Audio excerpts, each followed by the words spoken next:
मेरी जिंदगी की सच्ची कहानी शुरू करने से पहले आप सभी पाठकों को शुभ सक्सेना का नमस्कार। Vertical bar.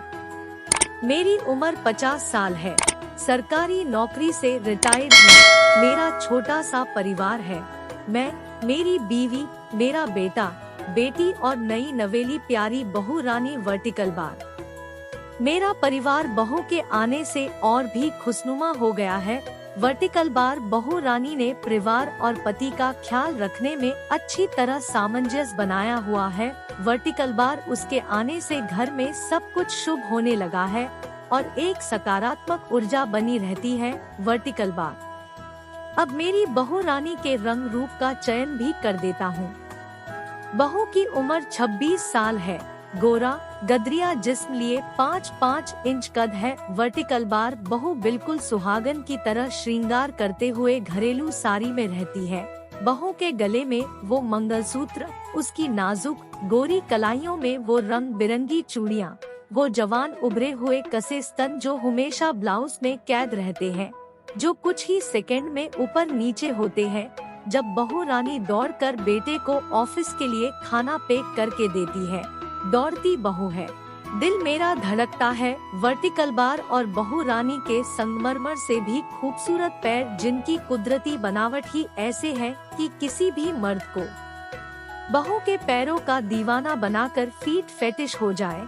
कसम से बहू के पैर इतनी खूबसूरत है कि उन्हें किसी भी तरह के पेडिक्योर की जरूरत नहीं है। Vertical bar. बहू रानी जैसे ही उठकर घर में काम करना चालू करती है, उसकी चूड़ियों और प्याल की आवाज सुनकर मैं मंत्रमुग्ध हो जाता हूँ। उस आवाज वो सुनकर ऐसे ही खो जाता हूँ जैसे एक चकोर चांद को देखकर। Vertical bar.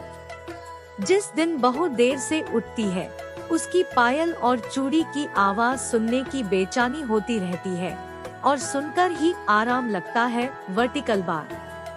मेरे बेटे की उम्र भी बहू रानी की उम्र की है, जिसकी शादी 3 माह पहले हुई है, लेकिन उसकी शादी की रात एक अनहोनी हो गई थी। Vertical bar. शादी के फेरों के बाद जब बेटा बहू रानी के साथ घर प्रवेश करने आया, तभी अचानक पूरे घर में शॉर्ट सर्किट हो गया और 3 घंटे लग गए। बेटा और मैं इस प्रॉब्लम को ठीक करने में लगे रहे, जिस वजह से रात के 3 बज गए। बेटा थक गया और अपनी सुहाग रात नहीं माना सका। Vertical bar. मेरी बहू रानी के सारे अरमानों पे पानी फिर गया और वो अपनी सुहाग रात में अकेली रह गई। Vertical bar. सारी रात अपने पति के कामुक स्पर्श के लिए उसका मादक खूबसूरत यौवन रस से भरपूर जिस्म तरसता रहा। फिर सुबह के 4 बजे बहू को उस काम अग्नि को बुझाने के लिए ठंडे पानी से नहाना पड़ा। Vertical bar.